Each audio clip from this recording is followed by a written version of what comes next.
தமிழக அரசியலில் ஒரு புதிய மாற்றம், ஒரு புதிய கட்சி உதயமாகிறது அப்படின்ற மாதிரியான செய்திகளை நீங்கள்லாம் பார்க்கலாம். பாரதிய ஜனதா கட்சியிலிருந்து திரு அண்ணாமலை அவர்கள் புதிய ஒரு கட்சியை தொடங்குவதற்கான வாய்ப்பு இருக்குது. பாரதிய ஜனதா கட்சியிலிருந்து வெளியேறாரு. அவருக்காக பாரதிய ஜனதா கட்சி தலைவரையும் பார்த்துருக்காரு, அமித்ஷாவையும் பார்த்துட்டு வந்திருக்காரு. இந்த நிலையில் அவர் புதிய கட்சி தொடங்க வாய்ப்பு இருக்குது அப்படின்னு சொல்லப்படுது. அவர் மும்மொழி கொள்கைக்கு எதிரான ஒரு ஸ்டேட்மெண்ட்டையும் வச்சுருக்காரு. சப்போஸ் இப்போ இருக்கிற ஆளும் கட்சி மத்திய அரசினுடைய பள்ளிக்கல்வித்துறைக்கான நிதிகளை பெறுவதற்காக மும்மொழி கொள்கைக்கு ஒரு சிறிய ஆதரவை வழங்கலாம் அப்படின்னு எதிர்பார்க்குறாங்க மற்றவங்க எல்லாம். அவங்க அந்த தமிழக அரசு என்ன முடிவெடுக்கும்னு நமக்கு தெரியல. ஸோ அதை வைத்து ஒரு அரசியலை முன்னெடுத்து ஒரு தனி கட்சியை தொடங்குவது பாரதிய ஜனதா கட்சியினுடைய ஆதரவோடு அந்த கட்சி உதயமாகலாம் அப்படின்னு நினைக்கலாம். அதுக்கு எல்லா சாத்தியக்கூறுகளும் இருக்குது. ஏன்னா தமிழகத்தில் எதிர்க்கட்சி, அதாவது சரியாக செயல்படக்கூடிய எதிர்க்கட்சியாக ஒரு ஒரு ஆக்கப்பூர்வமான கருத்துக்களோட எதிர்க்கட்சியாக செயல்படுவதற்கு பின்னால் எந்த குற்றச்சாட்டுகளும் இல்லாத ஒரு கட்சியாக இருக்கணும்னு மக்கள் நினைக்கிறாங்க. ஸோ அதன் அடிப்படையில் ஏற்கனவே இருக்கிற திமுகவும் அதிமுகவும் பல வருடங்களாக ஆட்சியில் இருந்தாங்க. அவங்களுக்கு மேலே இருக்கிற ஒவ்வாமையில் தான் மக்கள் விஜயை ஆதரித்து அவர் ஆட்சியில் அமைத்திருக்காங்க. அப்போ பிஜேபிக்கும் மத்தியில் இருக்கிறதால அந்த தாக்குதல் இருக்கும். அப்படிங்கும்போது ஒரு புதிய கட்சி, ஒரு புதிய தலைவர், ஒரு புதிய பிம்பம். அண்ணாமலைக்கு ஏற்கனவே சோசியல் மீடியாவில் ஒரு டீமை வச்சு அவர் தனக்கான ஒரு பிம்பத்தை கட்டமைச்சு வச்சுருக்காரு. ஸோ அந்த பிம்பத்தின் அடிப்படையில் அவர் ஒரு புதிய கட்சியை தொடங்கினார்னா அந்த கட்சி எதிர்க்கட்சி அப்படிங்கிற அளவில் மக்கள்கிட்ட இவரும் இன்னும் எந்த அதிகாரத்தையும் பெறலை, இவருக்கு நிறைய எக்ஸ்போசர் இருக்குது, police department law and order பிரச்சனை அதிகமாக இருக்கிறதா ஒரு சமூக வலைதளங்களில் செய்தி ஊடகங்கள் வழியாக பரப்புரை நடக்கிறதால இவர் காவல்துறையில் இருக்கிறவர், அதனால் இவருக்கு நிறைய விஷயங்கள் தெரியும் அப்படின்னு மக்கள் அவருக்கு ஆதரவு தெரிவிக்கலாம் அப்படின்ற நினைப்பில் அவர் ஒரு புது கட்சியை தொடங்கிறதுக்கான வாய்ப்புகள் இருக்குது. இதில் இன்னொரு விஷயம் என்னன்னா, இப்போது 4 அதிமுக எம்எல்ஏக்கள் தங்கள் பதவிகளை ராஜினாமா செஞ்சுருக்கிறாங்க.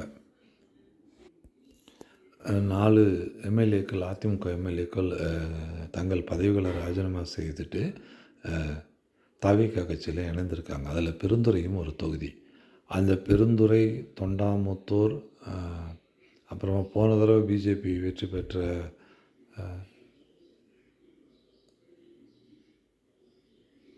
தொகுதி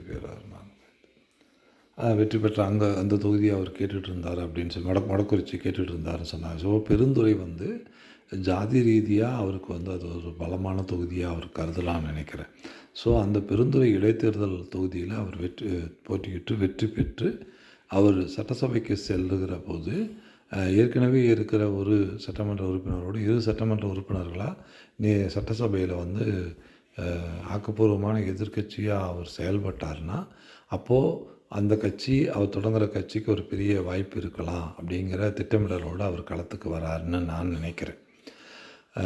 ஏன்னா அதிமுகவும் திமுகவும் சரியான புரிதல்களோடவும் செயல்படலை. ஏற்கனவே தாங்கள் ஆட்சியில் இருந்திருக்கிறதுனால என்னென்ன மாதிரியான சிக்கல்கள்லாம் இருக்கும் அப்படின்னு ஒரு புதிய ஆட்சிக்கு வந்தவங்களுக்கு வாய்ப்புகளை கொடுத்து அவர்கள் செய்கிற தவறுகளின் அடிப்படையில் அனுபவமற்றவர்களிடம் நீங்கள் பதவிகளை கொடுத்தா இதெல்லாம் சிக்கல்கள் ஏற்படும், அது உங்களுக்கு தமிழகத்துக்கே பாதிப்பை ஏற்படுத்தணுங்கிற அடிப்படையில் செயல்படாமல் தன்னொன்றித்தனமாக எடுத்த உடனே 10 நாட்களிலேயே அவங்க குற்றச்சாட்டுகளை வைக்கிறாங்க.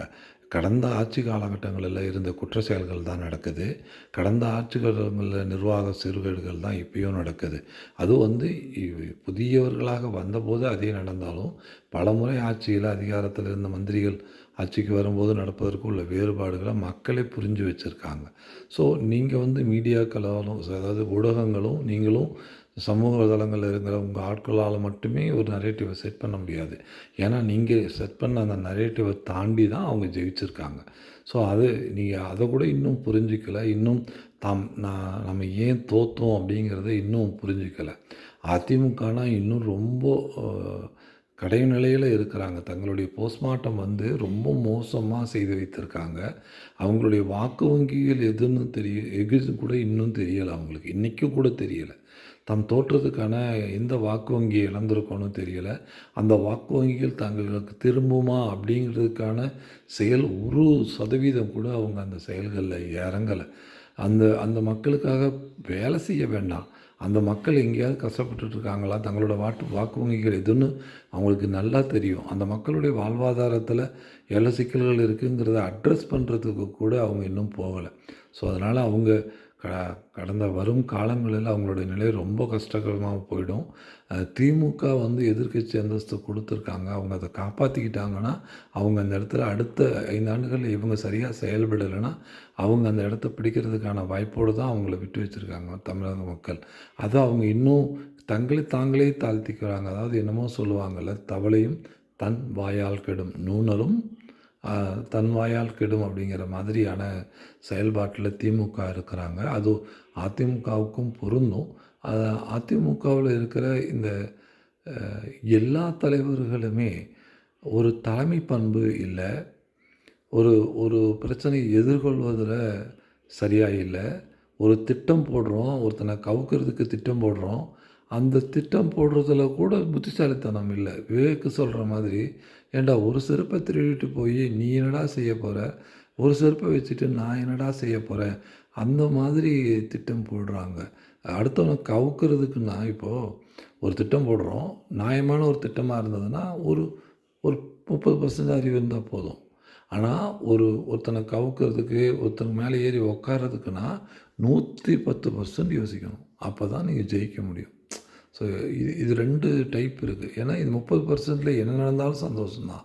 ஆனா, 110% அளவுக்கு நீங்க யோசிக்காம ஒரு ஒரு மலமாரித்தனமான ஒரு திட்டத்த போட்டீங்கன்னா, உங்கள 0ல கொண்டு போய் அது விட்டுடும். இதுதான். இதே தான் வந்து திமுகவுக்கும் பொருந்தும், அதிமுகவுக்கும் பொருந்தும். இதன் அடிப்படையில அண்ணாமலை புதிய கட்சிய தொடங்கி பெருந்துறை தொகுதியில போட்டியிடுவார். பாரதிய ஜனதா கட்சி ஆதரவோட போட்டியிட்டு அவர் வெற்றி பெற்று சட்டசபைக்கு போவார். அதுக்கு தான் அவர் அந்த கட்சிய தொடங்குறார். அந்த கட்சிய அ தொடங்குறதனுடைய நோக்கம் இங்கே இங்கே விட்டு திமுகவும், அதிமுகவும் விட்டு போற ஒரு இடத்த இன்னொரு புதிய அப்பலக்கற்ற கட்சி தலைவரா தன்னை நிறுத்தி வராரு. ஆனா, அண்ணாமலைக்கு அந்த கேப்பபிள் இருக்கா? அவர் அந்த கட்சிய பெருந்துறை எம்எல்ஏவா சட்டமன்றத்துக்குள்ள நுழைஞ்சா கூட, அவர் அத சாதிக்க முடியுமா அப்படின்னா, அவருக்கு கட்டமைக்கப்பட்டிருக்கிற பிம்பம் வந்து ஹோலோகிராம் பிம்பம். அந்த பிம்பம் வந்து அவர் அதுக்கானவர் இல்ல. அவர் வந்து ஒரு நல்ல திறமையான ஒரு அரசு அதிகாரியாவும் அவர் இல்ல. அதேமாரி ஒரு திறமையான ஒரு கட்சி தலைவராவும் இல்ல. தனக்கான ஒரு பிம்பத்த பலர பயன்படுத்தி கட்டமைச்சு வச்சிருக்காரு.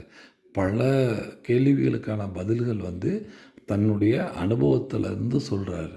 ஆனா, அத செயல்படுத்தக்கூடிய திறன் அவர்கிட்ட இருக்கான்னா இல்ல. அதே மாதிரி ஒரு ஒரு பிரச்சனை வருதுன்னு வச்சுப்போம். புதுசா ஒரு பிரச்சனை வருது அப்படின்னா, அந்த பிரச்சனைய அவர்களால கையாள தெரியாது. இன்னும் அவர பாரதிய ஜனதா கட்சி நம்புவது, அவ பாரதிய ஜனதா கட்சியினுடைய பலமும், அண்ணாமலையும் ஒருங்கிணைந்து எல்லாம் சரியா செயல்பட்டா, ஒரு ஒரு குறிப்பிடத்தக்க வெற்றிய தமிழ்நாட்டில உருவாக்க முடியுமே ஒழிய, ஆனா ஆட்சி அதிகாரத்த அல்லது அடுத்த வருகிற 5 ஆண்டுகளிலோ, இல்லை இந்த 5 ஆண்டுகளுக்குள்ள ஏதோ ஒண்ணு சிக்கல் ஏற்பட்டாலோ, அந்த இடத்த அண்ணாமலையால பிடிக்க முடியுமா? திமுக, அதிமுக ஆதரவோட அண்ணாமலை முதல்வர் ஆவறதுக்கான வாய்ப்புகள் இருக்கா? இந்த நிறைய இதில பேராமீட்டர்ஸ் இருக்கு. அதுக்காக தான் பெருந்துறை தொகுதியில அண்ணாமலை போட்டியிடுறாரு. போட்டியிட்டு வெற்றி பெற்று சட்டமன்றத்துக்கும் போவார். அதில எனக்கு மாற்று கருத்து இல்ல. ஆனா, இந்த திட்டங்கள் எல்லாம் வெற்றி பெறுமா? அப்படிங்கிறது தான் முக்கியமான விஷயம்.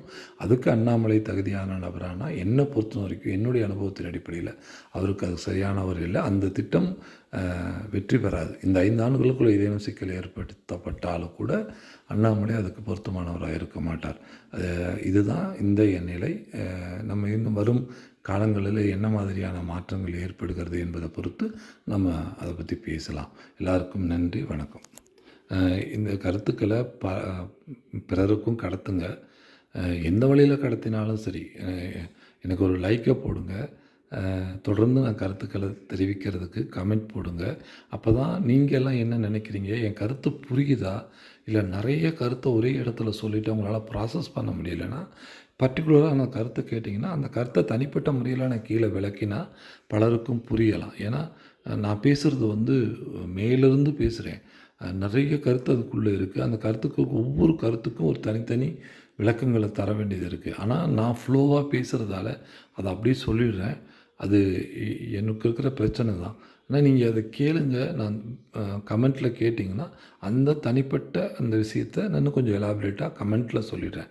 அது இன்னும் பிறருக்கும் புரியும். அப்புறம் இதை ஷேர் பண்ணுங்கள். இன்னும் ஏதேனும் விளக்கங்கள் வேறு யாரும் கேட்டாலும் அதை கேளுங்க.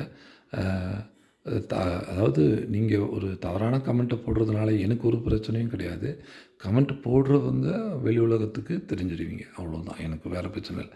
எல்லோரும் கமெண்ட் பண்ணுங்கள். நான் என்னால் எனக்கு தெரிஞ்ச விளக்கத்தை நான் கொடுக்குறேன். பிறருக்கும் இதை கடத்துங்க. நன்றி. வணக்கம்.